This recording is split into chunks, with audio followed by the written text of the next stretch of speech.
نبی کریم صلی اللہ علیہ وسلم نے خبر دی ہے کہ علامات قیامت میں سے یہ بھی ہے کہ جنگلی درندے اور وحشی جانور انسانوں سے گفتگو کریں گے۔ کوڑے کی ایک جانب کلام کرے گی۔ کوڑا، اس سے وہ کوڑا مراد ہے جس سے لوگوں کو سزا دی جاتی ہے۔ جوتے کا تسمہ باتیں کرے گا اور آدمی کی ران یعنی تائی بولے گی۔ حدیث اس پہ کوٹ کرتے ہیں، حضرت ابو سعید خدری رضی اللہ عنہ بیان کرتے ہیں کہ حضور پاک صلی اللہ علیہ وسلم نے فرمایا، اس ذات کی قسم جس کے ہاتھ میں میری جان ہے، قیامت اس وقت تک قائم نہ ہوگی جب تک کہ جنگلی درندے انسانوں سے باتیں نہ کر لے، آدمی سے اس کے کوڑے کا ایک سرا کلام نہ کر لے، اس کی جوتے کا تسمہ بات نہ کر لے اور اس کی ران اسے بتا نہ دے کہ اس کی عدم موجودگی میں اس کے گھر والوں نے کیا کچھ کیا ہے۔ اللہ اکبر۔ اور یہ حدیث جامع ترمذی کی ہے۔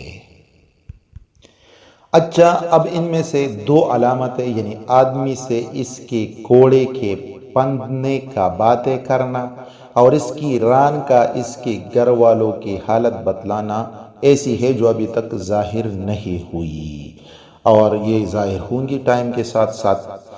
اور بعض جو چیزیں درندوں کی باتیں، تو اس پہ میں آپ کو حدیث کوٹ کر کے سناتا ہوں۔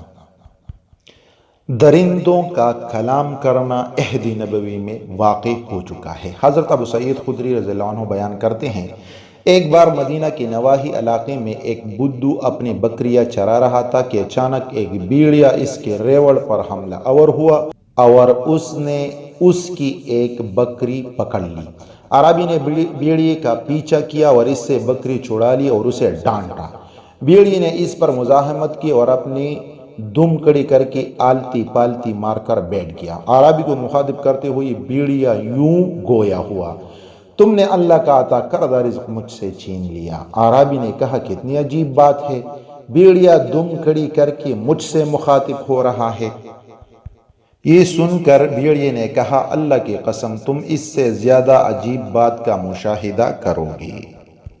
اعرابی نے پوچھا، اس سے زیادہ عجیب بات کیا ہے؟ بیڑیا کہنے لگا، اللہ کے رسول صلی اللہ علیہ وسلم کھجور کے دو باغوں میں دو پتریلی زمینوں کے درمیان لوگوں کو گزرے ہوئے زمانے کی باتیں بتا رہے ہیں اور آنے والے حالات کے بارے میں بھی مطلع فرما رہے ہیں۔ یہ سنتے ہی اعرابی نے اپنی بکریوں کو آواز دی اور انہیں مدینہ کے پاس لے آیا، پھر انہیں چھوڑ کر نبی کریم صلی اللہ علیہ وسلم کی جانب چل دیا اور اس نے آپ کے دروازے پر دستک دی۔ آپ صلی اللہ علیہ وسلم جب نماز سے فارغ ہوئے تو فرمایا، بکریوں والا اعرابی کہاں ہے؟ اعرابی اٹھ کر کھڑا ہو گیا۔ رسول اللہ صلی اللہ علیہ وسلم نے فرمایا، جو کچھ تم نے سنا اور دیکھا وہ لوگوں کو بتلاؤ۔ اعرابی نے بیڑیے والا پورا واقعہ اور اس کی گفتگو سے صحابہ کرام کو آگاہ کر دیا۔ نبی کریم صلی اللہ علیہ وسلم نے اسی وقت فرمایا، اعرابی نے سچ کہا، کچھ علامات ایسی ہیں جو قیامت سے پہلے ظاہر ہوں گی۔ اس ذات کی قسم جس کے ہاتھ میں میری جان ہے، قیامت اس وقت تک قائم نہ ہوگی جب تک کہ حالت یہ نہ ہو جائے کہ تمہارا ایک شخص اپنے گھر سے نکلے گا تو اس کا جوتا، کوڑا یا لاٹھی اسے بتلائے گی کہ تمہارے جانے کے بعد تمہارے گھر والے کیا کچھ کرتے رہے تھے۔ اور یہ حدیث مسند احمد کی ہے۔ اس سے ریلیٹڈ ایک اور حدیث آپ کے سامنے رکھتا ہوں۔ ایک شخص گائے کو ہانگ کر لے جا رہا تھا، اور یہ حدیث ابو ہریرہ رضی اللہ تعالیٰ عنہ کوٹ کر رہے ہیں، اور اس نے اس پر بوجھ لاد رکھا تھا۔ یعنی ایک شخص گائے کو ہانگ کر لے جا رہا تھا اور اس نے اس پر بوجھ لاد رکھا تھا کہ اچانک گائے اس کی طرف متوجہ ہو کر بولی کہ میں اس کام کے لیے تو پیدا نہیں کی گئی، میں تو کھیتی باڑی کے لیے پیدا کی گئی ہوں۔ لوگوں نے تعجب سے کہا، سبحان اللہ، گائے انسانوں کی طرح باتیں کرتی ہے۔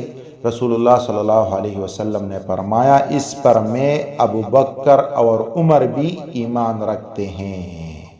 اور یہ حدیث صحیح بخاری کی ہے۔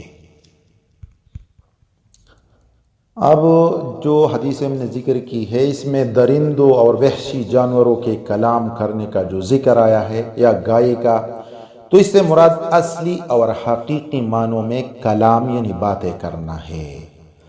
اور ویسے بھی قرآن پاک کا ارشاد ہے یزید فی الخلق ما یشاء ان اللہ علی کل شیء قدیر، رب اپنی مخلوقات میں جو چاہتا ہے بڑھاتا ہے، بے شک اللہ تعالیٰ ہر چیز پر قادر ہے۔